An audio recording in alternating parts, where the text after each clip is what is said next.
Hello guys, welcome back and again. पढ़ाई करेंगे Rockstar के साथ और बड़े आसान तरीके में और नया चैप्टर को स्टार्ट करने जा रहे हैं। और हम लोग नया चैप्टर कौन सा स्टार्ट करेंगे आज? कंफ्यूजन ही कंफ्यूजन है, सॉल्यूशन का पता नहीं। सॉल्यूशन जब पता चला तो डैश क्वेश्चन क्या था पता नहीं। लेकिन सर अब तो सब पता पड़ रहा है। इलेक्ट्रिसिटी करने जा रहे हैं। बिजली गिरी गिरेगी। अब गिरेगी। आज तक तो नहीं गिरी थी पर अब गिरेगी। और ध्यान से समझना, चैप्टर बहुत आसान है। समझ में नहीं आया तो फिर बाउंसर हो जाएगा। बाउंसर छोड़ दोगे, लीव कर दोगे। लेकिन सिखाया था ना फर्स्ट चैप्टर में फुल शॉट खेलना, आज वही सीखेंगे। ठीक है, स्टार्ट करें। देखो बेटा, इलेक्ट्रिसिटी की अगर हम लोग बात करते हैं तो इलेक्ट्रिसिटी करंट से कहीं ना कहीं संबंध होता ही है। आपने लाइट जलाई, मैं दिखाता हूं, देखना भी देखना। अंधेरा छू और छू हो क्या हुआ ये? मैंने जैसे स्विच ऑन किया लाइट जल गई, पर इतनी तेजी से कि स्विच ऑन किया तुरंत लाइट जल गई। इसमें कुछ ना कुछ तो हुआ होगा। हाँ बेटा, हुआ है। उसी प्रॉपर्टी को आज हम लोग पढ़ेंगे। सबसे पहले तो मैं आप लोगों को ये समझा दूं कि जो ये मेरा स्विच बंद करना और खोलना था, इससे जो इलेक्ट्रॉन गए ना, अब ऐसा समझना कि इलेक्ट्रॉन हमेशा ट्रेवल कर रहे हैं, ऐसे हो रहे हैं, ऐसे कर रहे हैं। इनकी एक वेलोसिटी होती है, इसको हम लोग बोलते हैं ड्रिफ्ट वेलोसिटी। वो आप हायर क्लास में पढ़ेंगे, क्लास 12 में ड्रिफ्ट वेलोसिटी के बारे में, है ना। तो उसकी वजह से आपकी लाइट वगैरह जलती है, जो कि लगभग उतनी तेज होती है जितनी की स्पीड ऑफ लाइट। और इसी वजह से आपने जैसे ऑन किया पहुंच गए, लाइट जल गई। समझ गए? तो कंडक्टर के अंदर जो आपके इसके अंदर क्या है, वायर्स ही तो है। अब वायर्स के अंदर कंडक्शन हो रहा है, इलेक्ट्रॉन जा रहे हैं ड्रिफ्ट वेलोसिटी से जाते हैं, जो कि लगभग लाइट की स्पीड से जाते हैं। वैसे आपने जिस तुरंत जला जल गई। समझ में आया एक कॉन्सेप्ट, है ना। ये आपकी शायद एनसीईआरटी की बुक में भी एक छोटे से येलो से बॉक्स में दे रखा है नीचे की तरफ, है ना। तो ये ड्रिफ्ट का ये कांसेप्ट होता है। बाकी थोड़ी सी चीजें डिटेल हायर में करेंगे। अब इसकी जो इसमें जो करंट होता है ड्रिफ्ट की वजह से होता है I इज टू NEAVD,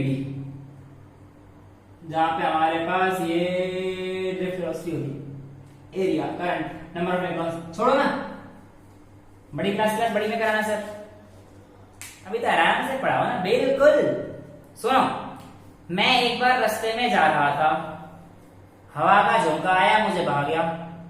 मतलब सर, मतलब एयर आई और एयर का फ्लो कुछ हुआ, उसमें कहते हैं एयर करंट।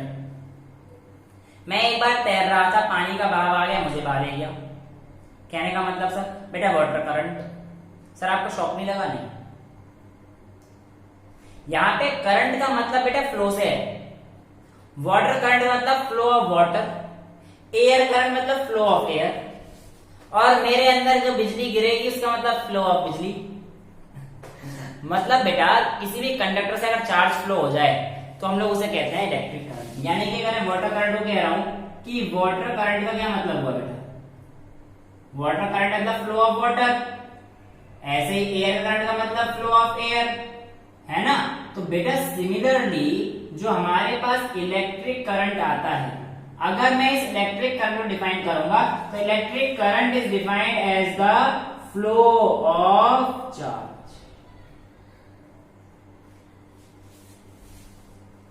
कैसे क्या ये देखते हैं। देखो टॉर्च जलाते हो। हाँ सर, मोबाइल में एक ऑप्शन होता है, बटन दबा देते हैं और टॉर्च जल जाती है। अब वो वाली नहीं। सब यार मोबाइल में पड़े। अबे टॉर्च वाली जो बटन वाली होती थी, जिसमें ऐसे ऐसे मार के और लाइट से दिखती, हाँ ऐसा याद आ जाता है बेटा। उसमें सेल लगते थे और एक बटन से किचिक करना पड़ता था, उसके बाद टॉर्च लाइट जलती थी ना। तो बेटा उसमें आप लोगों ने क्या किया कि आप लोगों ने सेल डाले थे, तो सेल ने कुछ चीज प्रोवाइड करी होगी, वो तो हम लोग लेक्चर में देखेंगे। पर उससे पहले हमें बताइए बिजली जली, लाइट जली, है ना। तो देखो बेटा, पुराने जमाने में इस लाइट का जलना या ऐसे समझ लो करंट का चलना कुछ भी पता ही नहीं था। लेकिन ये बात पता पड़ गई थी कि इलेक्ट्रिक करंट कुछ होता है, पर उस समय इलेक्ट्रॉन का नहीं पता पड़ा था। समझ में आ रहा है? तो बेटा हम लोग पहले मान के चलते थे कि करंट कोई फ्लो ऑफ पॉजिटिव चार्ज होता है और जो पॉजिटिव चार्ज का फ्लो का डायरेक्शन होता है हम लोगों ने वही direction of flow of current मान लिया था। पुराना जमाना था, क्या करें। अब जैसे जैसे एडवांसमेंट होता गया आज हम लोगों को सब चीजें पता है। आज हम लोगों को ये चीज पता है कि करंट किसी भी कंडक्टर में पॉजिटिव चार्ज से निकलेगा, पॉजिटिव टर्मिनल से जाएगा और नेगेटिव टर्मिनल पे खत्म हो जाएगा और हमेशा इलेक्ट्रॉन की डायरेक्शन के अपोजिट मूव करेगा। इलेक्ट्रॉन जो कि नेगेटिवली चार्ज होते हैं। देखो ना कितने गलत कॉन्सेप्ट लिए थे हम लोग पहले, है ना। दोबारा समझाएं बेटा, करंट पहले समझा था कि फ्लो ऑफ पॉजिटिव चार्ज है, जो पॉजिटिव चार्ज का डायरेक्शन होता है हम लोग उसी करंट का डायरेक्शन लेते हैं। लेकिन बाद में जैसे इलेक्ट्रॉन की डिस्कवरी हुई तो हमें पता पड़ा कि बेटा करंट, इलेक्ट्रॉन, ये सब तो रिलेटेड है। करंट पॉजिटिव टर्मिनल से निकलेगा बैटरी के, नेगेटिव टर्मिनल पे जाके खत्म होगा और इलेक्ट्रॉन की फ्लो की डायरेक्शन के अपोजिट मूव करता है। यानी कि किसी भी सर्किट में अगर आपके पास electron west to east move कर रहे होंगे तो याद रखना करंट का डायरेक्शन ईस्ट टू वेस्ट होगा। ये सही है, ठीक है। अब हम लोग बात करते हैं करंट को। तो बेटा जब हम लोगों ने सेल लगाया, लाइट जलाई, तो हम लोगों ने क्या किया कि एक सर्किट बनाया। क्या बनाया? सर्किट। वो भी कैसा?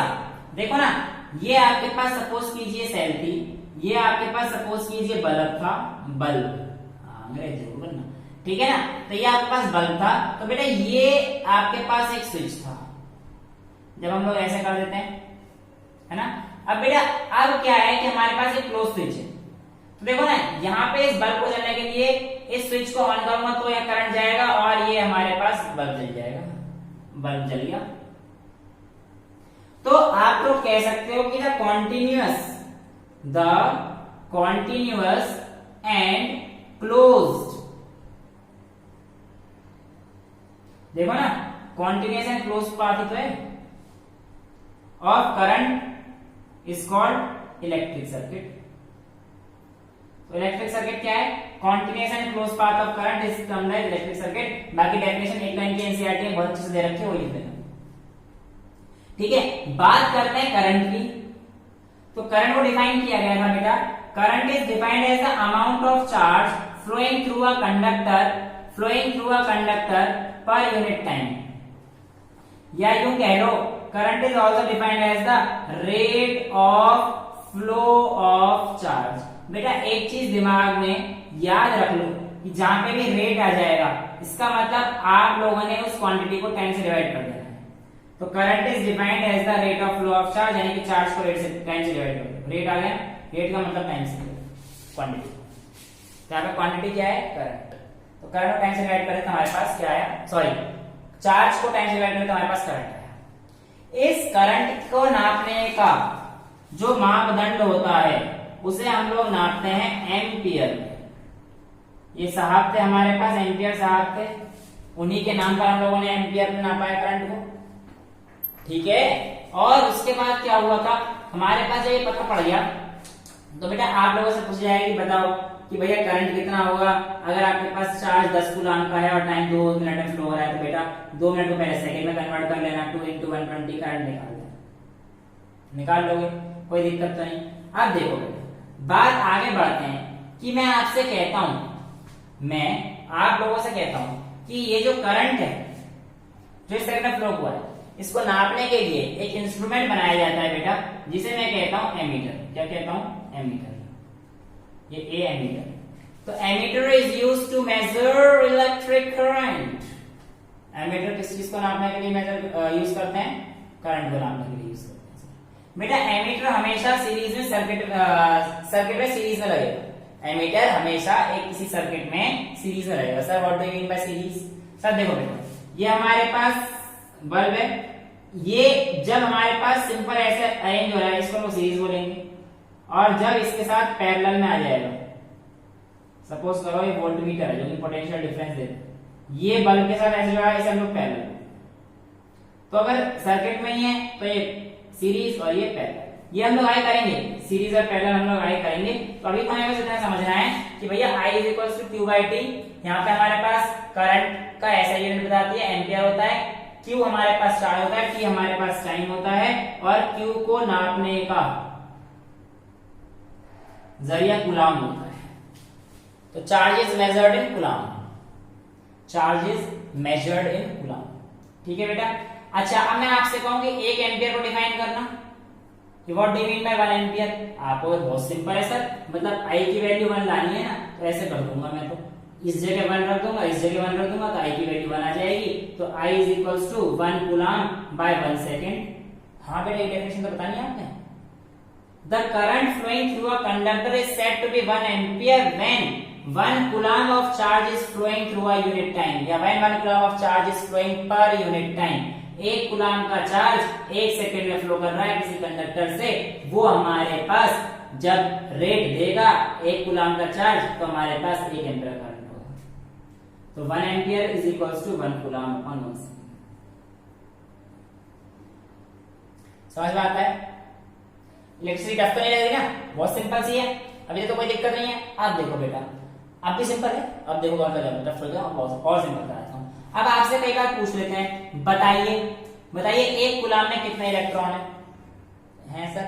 बेटा देखो जो इलेक्ट्रॉन है ना, इसके ऊपर जो हमारे पास चार्ज रहता है 1.6 into 10 raised to the power -19 coulomb होता है। इसे आप थोड़ा सा याद कर लो कि इलेक्ट्रॉन के ऊपर चार्ज कितना, 1.6 into 10 raised to the power -19 coulomb. ठीक है। और दूसरा क्या होता है, जो हमारे पास चार्ज होता है ना, इसको नापने का तरीका होता है एक और फॉर्मूले से, Q is equals to NP।